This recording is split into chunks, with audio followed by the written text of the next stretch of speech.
Taj Matthews is the president and CEO of Claude and Zernona Black Developmental Leadership Foundation, where he works to preserve legacy and works of his late grandparents. And in that role, he operates youth leadership programs that are designed to mentor and develop at-risk teenagers and juvenile offenders, as well as senior citizens assistance programs, with the creation of the Claude Black Heritage Center and Research Library. Taj has also served on the board of the People's Choice Federal Credit Union, San Antonio Association of Black Journalists, and the San Antonio Empowerment Zone. Co-author of the book, Grandpa Was a Preacher, A Letter to My Grandson, with the late Reverend Claude Black, Jr. He's also been a featured columnist for the Florida Times-Union, WJXT Channel 4, and the Atlanta Martin Luther King Center Realizing the Dream organization. And after living in Jacksonville for 17 years, he returned to San Antonio, which is where he should be, with his wife, Cheryl Lynette Matthews, daughter, Deasia, and son, Taj Omari, to serve his community, his native community, his home. Please give it up for Taj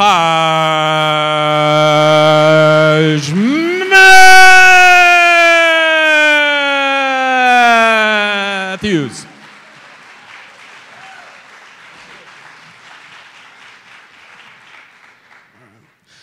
All right, we're gonna get through this together.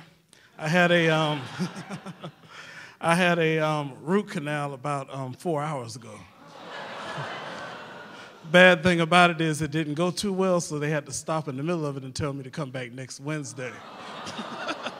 So like I said, we're gonna get through this together. All right, this is the second time I've been invited to speak. The last time I regrettably had to decline. This time I'm very excited to be here. I work with an organization that is named after my late grandparents. Here you see them leading a march back in the 1960s in downtown San Antonio for equal rights. Reverend Black was a member of the San Antonio City Council. He was also, for many years, pastor of the largest African-American congregation in the city.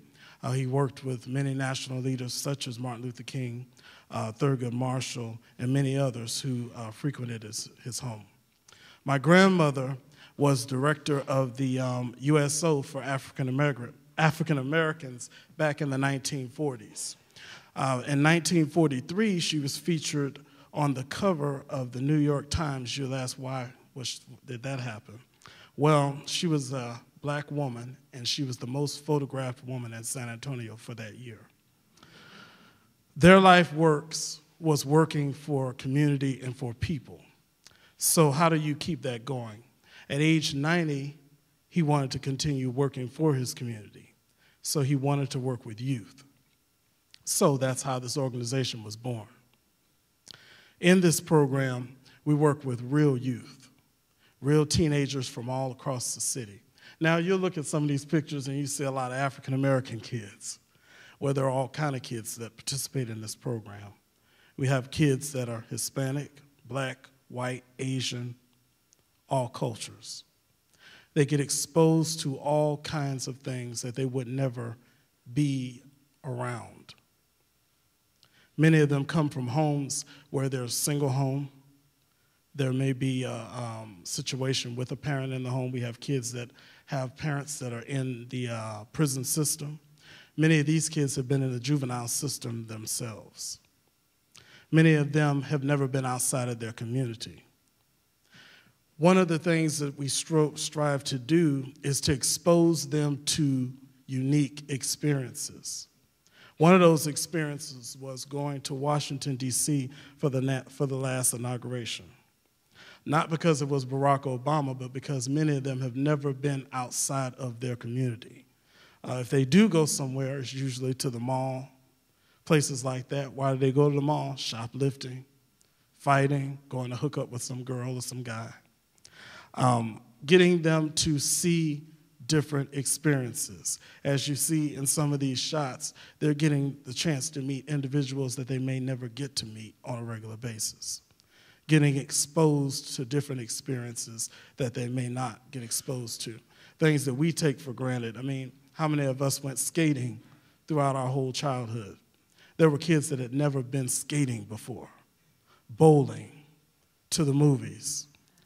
Took 50 teenagers down to Padre Island. Many of them had never seen the ocean before. Exposure. Why are those things necessary? To remove many of the excuses that many of these youth have. No one cared. No one showed me these different things. I didn't know that there was something better that was out there. Well, now you don't have many of the excuses that you had previously. Our goal is to get them through high school, get them into college, get them into a career that they actually enjoy doing.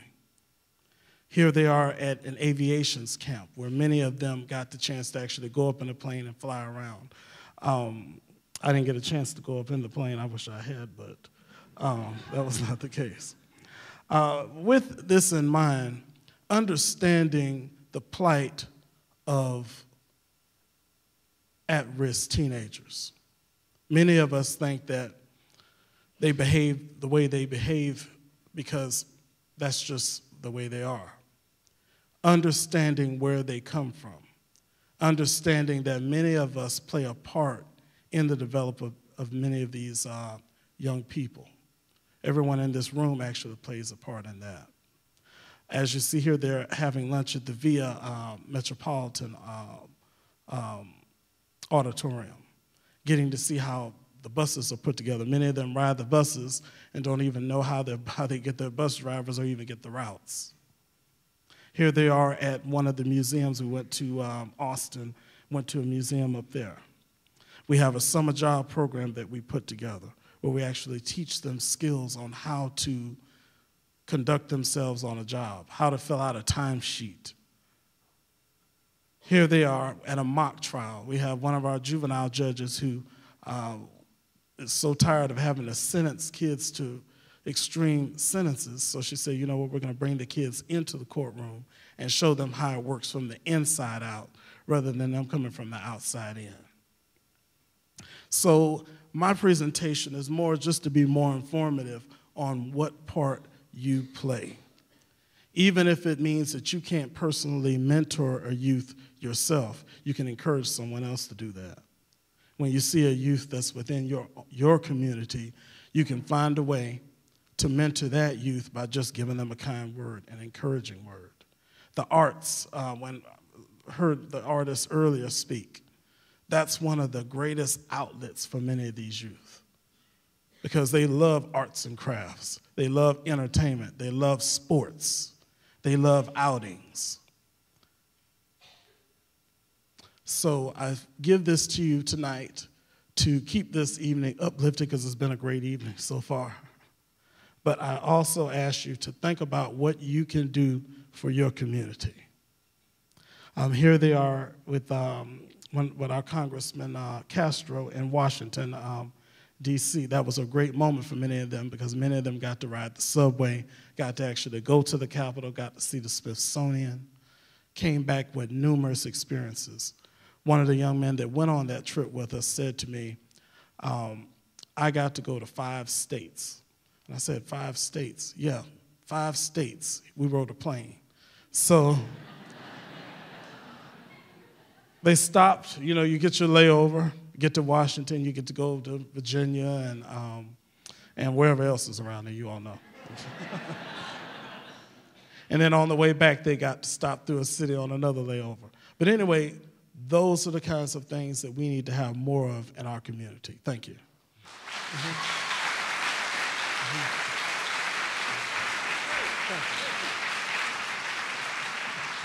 Thank you very much. Just a couple questions. By the way, I know there are a lot of people like myself got to talk with your grandfather.